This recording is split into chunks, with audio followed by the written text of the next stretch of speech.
Bienvenue sur Africa 24 dans cette nouvelle édition du 12-15. Au sommaire de l'actualité, au Sénégal, le bras de fer entre les enseignants et le gouvernement s'éternise. L'État a réquisitionné plus de 5000 enseignants suite aux grèves répétitives. De nouvelles médiations sont prévues dans les prochains jours. La CEAC est à la recherche de financement en matière de fourniture d'énergie.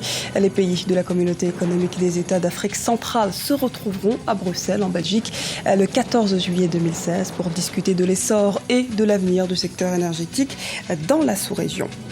Et puis l'art oratoire au Burkina Faso. Comment prendre la parole en public, comment manier le verbe et faire passer ses messages sans se laisser déstabiliser. Ces questions ont trouvé leur réponse lors de l'édition 2016 du concours Thébateur qui a eu lieu ce samedi à Ouagadougou. Mais d'abord, l'actualité en République démocratique du Congo avec le début de la conférence des gouverneurs ce lundi 13 juin à Lubumbashi dans le Haut-Katanga. Cette rencontre est placée sous le thème « La consolidation de la décentralisation comme facteur de développement et d'émergence ». Cette 4e édition sera l'occasion de mettre en avant les difficultés freinant le développement des régions. On cite notamment l'enclavement géographique, la problématique de la fourniture de l'énergie électrique, d'eau potable, l'agriculture, l'insécurité ou encore le manque de financement. 5000 enseignants grévistes menacés de licenciement au Sénégal. Des réquisitions ont été envoyées dans le but de mettre fin aux nombreuses grèves dans les écoles. Ceux qui ne s'exécuteront pas vont s'exposer à plusieurs sanctions. La menace brandie par le gouvernement a provoqué la colère des syndicats d'enseignants qui ont décidé de déposer une plainte contre le gouvernement. On fait le point tout de suite avec Oumou Kalsoumba. L'État du Sénégal a décidé de la réquisition de plus de 5000 enseignants. Une mesure prise dans le but de mettre un terme à la crise que connaît le système éducatif. Le gouvernement avait annoncé qu'à compter de ce lundi 13 juin, tout enseignant réfractaire encourt la radiation, le licenciement sans préavis avec suspension du droit à pension. Aujourd'hui, l'espoir est permis dans la recherche de solutions entre l'État du Sénégal et les enseignants grévistes. Suite aux médiations des autorités religieuses, notamment celle du porte-parole du khalife général de la confrérie Tidjane, Serigne Abdoul Aziz Al Amin, le président Macky Sall a décidé de recevoir en audience les grévistes dans les prochains jours. Rappeler aux enseignants dûment réquisitionnés qui ont soit refusé de recevoir notification de leur réquisition, soit refusé du déféré, qu'en sus des sanctions pénales prévues aux articles 7 du statut général des fonctionnaires et L 279-M du Code du travail, le refus de déférer à un ordre de réquisition expose le contrevenant à diverses sanctions disciplinaires applicables sans la procédure du Conseil des disciplines. Les enseignants ont accepté de surseoir à leur mot d'ordre de grève suite à la médiation de Serigne Abdoul Aziz Sy. Cependant, ils n'excluent pas de porter plainte contre le gouvernement du Sénégal. Évidemment, des autorités religieuses particulièrement ne peuvent pas rester insensibles en tant que régulateur social. Elles ont donc demandé à nous rencontrer et sur la base de le conseil, évidemment, nous avons accepté donc d'éviter cela en allant dans le sens de suspendre le mot d'ordre et aller dans le sens de rendre les notes à l'administration et participer au conseil des classes. Maintenant, par rapport à la plainte, évidemment, nous allons la déposer. Nous allons la déposer parce que aujourd'hui, cette batterie de mesures qui a été prise veut mettre un terme au droit syndical au Sénégal. Cela est totalement inacceptable. Rappelons qu'en 2014, année d'ouverture des assises de l'éducation nationale, les acteurs du secteur ont mis en place un code d'éthique et de déontologie, un pacte de stabilité et un serment de l'enseignement.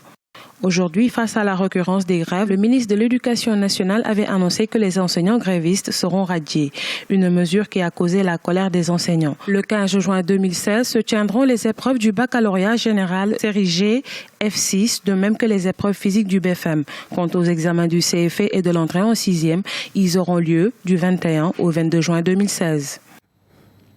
L'avenir énergétique de la CEAC au cœur d'une réunion à Bruxelles en Belgique en juillet 2016. Les pays de la communauté économique des États d'Afrique centrale tentent d'amorcer des mécanismes susceptibles de favoriser l'essor du secteur énergétique de la sous-région.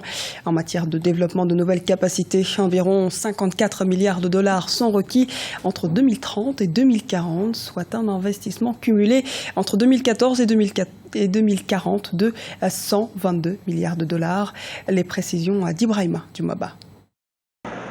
Les pays membres de la communauté économique des États de l'Afrique centrale vont se retrouver avec leurs partenaires techniques et financiers à Bruxelles, en Belgique, le 14 juillet 2016. Objectif: trouver des solutions durables au développement et au financement du secteur de l'énergie en Afrique centrale. Nous avons invité tous les partenaires en vue de faciliter les partenariats et de financer les programmes énergétiques des États de la communauté économique des États d'Afrique centrale. Un livre blanc pour les investissements dans le secteur de l'énergie en Afrique centrale avait été élaboré par les ministres de l'énergie de la CEAC et de la CEMAC en octobre 2014 à Yaoundé. Des investissements de l'ordre de 7 400 milliards de francs CFA y sont prévus pour développer l'accès à l'énergie électrique en Afrique centrale entre 2014 et 2040. Les enjeux de la tenue d'une telle rencontre à Bruxelles pour les pays de la CEMAC surtout sont liés déjà premièrement à la réduction du déficit énergétique, c'est-à-dire qu'il sera possible de répondre aux besoins en électrification.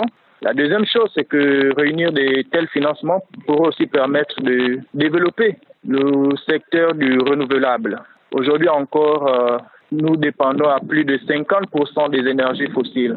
Nous pensons que des financements importants venant des partenaires privés et publics pourraient permettre de développer le secteur du renouvelable qui devient de plus en plus compétitif.